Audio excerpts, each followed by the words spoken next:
आज हम बात करने वाले हैं थिबो म्यूरस की बुक डोपामीन डिटॉक्स के बारे में। ये एक ऐसी पावरफुल गाइड है जो हमें अपना फोकस वापस पाने में मदद करती है, ताकि हम मुश्किल कामों पर ध्यान दे पाएं, ना कि एंडलेस डिस्ट्रैक्शंस में खो जाएं। क्या आपके साथ भी ऐसा होता है? आप सोचते हैं कि बस 1 मिनट के लिए फोन उठाते हैं और अचानक पता चलता है कि घंटों बीत गए हैं। आप बस स्क्रॉल करते रहते हैं, नोटिफिकेशंस देखते रहते हैं और टाइम कब निकल जाता है पता ही नहीं चलता। अगर आप इससे रिलेट कर पा रहे हैं तो बुक कहती है कि इसमें पूरी तरह से आपकी गलती नहीं है। सच तो ये है कि हमारा दिमाग हमेशा ओवर स्टिमुलेटेड रहता है। हम एक ऐसी दुनिया में जी रहे हैं जिसे जानबूझकर डिजाइन किया गया है ताकि वो हमारे अटेंशन का एक एक सेकंड खींच सके। तो इस प्रॉब्लम को ठीक से समझने के लिए हमें उस केमिकल को समझना होगा जो इस सब के पीछे है। आखिर डोपामीन का असली सच क्या है? देखिए, डोपामीन एक न्यूरोट्रांसमीटर है, मतलब आपके ब्रेन में एक केमिकल मैसेंजर जो हमें रिवॉर्ड्स पाने के लिए मोटिवेट करता है। यही हमें एक्शन लेने के लिए पुश करता है। इसलिए इसे अक्सर द मॉलिक्यूल ऑफ मोर यानी और ज्यादा पाने की चाहत वाला मॉलिक्यूल कहा जाता है। ये हमारे अंदर का वो हिस्सा है जो हमेशा अगली चीज के पीछे भागना चाहता है। और यहीं पर एक बहुत बड़ी गलतफहमी सामने आती है। हम में से ज्यादातर लोग सोचते हैं कि डोपामीन प्लेजर केमिकल है, लेकिन ये बुक साफ करती है कि इसका काम प्लेजर फील करना नहीं, बल्कि उसके मिलने की उम्मीद करना है। ये उस चीज को पाने का एक्साइटमेंट है, ना कि रिवॉर्ड मिलने की खुशी। असल में जब हमें वो चीज मिल जाती है तो अक्सर एक खालीपन महसूस होता है, ना कि कोई परमानेंट सेटिस्फैक्शन। और ये सबसे जरूरी पॉइंट है। हमारी आज की दुनिया, खासकर टेक्नोलॉजी, हमारे इस डोपामीन सिस्टम को हाईजैक करने के लिए ही डिजाइन की गई है। ये हमें उम्मीद के एक कांस्टेंट नशीले लूप में फंसाए रखती है। और इस हाईजैकिंग के सोर्सेज हर तरफ हैं, जिनको शायद आप अच्छे से पहचानते भी होंगे।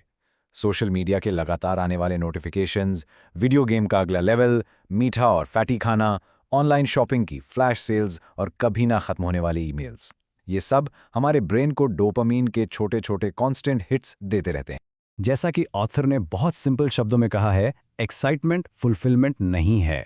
ये एक पावरफुल रिमाइंडर है कि ये छोटे छोटे एक्साइटमेंट जिनके पीछे हम भागते रहते हैं, हमें कभी भी असली लॉन्ग लास्टिंग सेटिस्फैक्शन नहीं दे सकते हैं।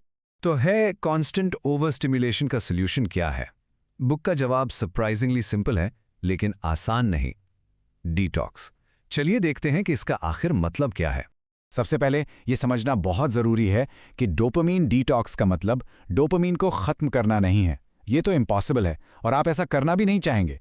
असली गोल है बाहर के स्टिमुलेशन को कम करना, ताकि आपका ब्रेन अपनी बेसलाइन को रीसेट कर सके। इससे नॉर्मल जरूरी काम आपको बोरिंग नहीं, बल्कि इंटरेस्टिंग और एंगेजिंग लगेंगे। बुक इसके लिए 3 तरीके बताती है। एक है 48 घंटे का कंप्लीट डिटॉक्स, जिसमें आप लगभग सारे एक्सटर्नल स्टिमुलाई से दूर रहते हैं, एक इंटेंसिव रीसेट के लिए। फिर एक छोटा 24 घंटे का वर्जन है, और एक सस्टेनेबल अप्रोच के लिए पार्शियल डिटॉक्स है, जिसमें आप सिर्फ अपने सबसे बड़े डिस्ट्रैक्शन जैसे सोशल मीडिया को एलिमिनेट करने पर फोकस करते। ओके, तो चलिए अब प्रैक्टिकल बनते हैं। आप इसे आखिर शुरू कैसे करेंगे? यहां बुक से एक सिंपल 3 स्टेप प्लान है जिसे आप फॉलो कर सकते हैं। स्टेप 1, अपने डिस्ट्रैक्शंस को पहचानिए। इसके लिए एक कैन्स यानी क्या करना है और कांट्स यानी क्या नहीं करना है की लिस्ट बनाइए। स्टेप 2, फ्रिक्शन ऐड करिए। यह बहुत ब्रिलियंट आइडिया है। इसका सीधा मतलब है कि अपनी बुरी आदतों को मुश्किल बना दीजिए, जैसे फोन को दूसरे कमरे में रखना, और अच्छी आदतों को आसान। और स्टेप 3, अपने दिन की शुरुआत सही तरीके से करिए। दिन की शुरुआत फोन से नहीं, बल्कि जर्नलिंग या रीडिंग जैसे लो स्टिमुलेशन एक्टिविटीज से कीजिए। अपनी डिटॉक्स का पूरा फायदा उठाने के लिए बुक सजेस्ट करती है कि इस खाली टाइम को रिफ्लेक्शन के लिए यूज करें। यह सिर्फ बोर होने के बारे में नहीं है, बल्कि अपनी फीलिंग्स और अर्जेस पर ध्यान देने, अपने बड़े गोल से रिकनेक्ट करने और उन डरों को पहचानने के बारे में है जिनकी वजह से शायद आपको कांस्टेंट डिस्ट्रैक्शन की जरूरत पड़ती है। अब इस रीसेट का सबसे बड़ा लॉन्ग टर्म फायदा यह है कि यह आपको प्रोक्रास्टिनेशन यानी काम टालने की आदत को हराने में सीधे तौर पर मदद करता है। क्यों? क्योंकि जब बोरिंग लेकिन जरूरी कामों को हाइपर स्टिमुलेटिंग डिस्ट्रैक्शन से कंपीट नहीं करना पड़ता, तो उन्हें शुरू करना बहुत आसान हो जाता है। उस मोमेंटम को आगे बढ़ाने के लिए लंबे समय तक प्रोडक्टिव रहने का राज है अपने दिन को प्लान करना। तरीका सिंपल है, बस 3 से 5 जरूरी काम आइडेंटिफाई कीजिए और फिर सबसे पहले उस एक काम पर फोकस कीजिए जिसका इम्पैक्ट सबसे ज्यादा होगा। बुक एक और बहुत पावरफुल आइडिया इंट्रोड्यूस करती है, ओपन और क्लोज्ड सिस्टम्स के बीच का फर्क। ओपन सिस्टम्स जैसे सोशल मीडिया फीड या आपका ईमेल इनबॉक्स एंडलेस और डिस्ट्रैक्शन से भरे रहने के लिए डिजाइन किए जाते हैं। इसके अगेंस्ट एक क्लोज सिस्टम जैसे एक ब्लैंक डॉक्यूमेंट या नोटबुक का एक पन्ना का एक क्लियर एंड पॉइंट होता है और बहुत कम डिस्ट्रैक्शंस होते हैं जो डीप फोकस्ड काम करने में मदद करता है। तो उस लेजर शार्प फोकस को पाने के लिए सीक्रेट ये है कि आप एक कंसिस्टेंट रूटीन बनाएं जिसमें आप जानबूझकर सारे डिस्ट्रैक्शंस हटा दें और बिना रुके काम करने के सेशंस कमिट करें, भले ही सिर्फ 45 मिनट्स के लिए। यही कंसिस्टेंसी लंबे समय में आपकी कॉन्सेंट्रेट करने की एबिलिटी को बदल देती है। हाँ, एक डिटॉक्स पूरा करना एक बात है, लेकिन उन पुरानी आदतों में वापस जाने से बचना एक बिल्कुल अलग चैलेंज है। तो आप इन चेंजेस को परमानेंट कैसे बना सकते हैं? यहाँ भी ऑथर हमें याद दिलाते हैं कि सेल्फ अवेयरनेस ही परमानेंट बदलाव लाने की चाबी है। ये सब कुछ इस बारे में है कि आप वार्निंग साइंस को पहचानना सीखें, वो फीलिंग जब आप वापस ओवर स्टिमुलेशन की तरफ जा रहे हों, और उसे जल्दी पकड़ लें।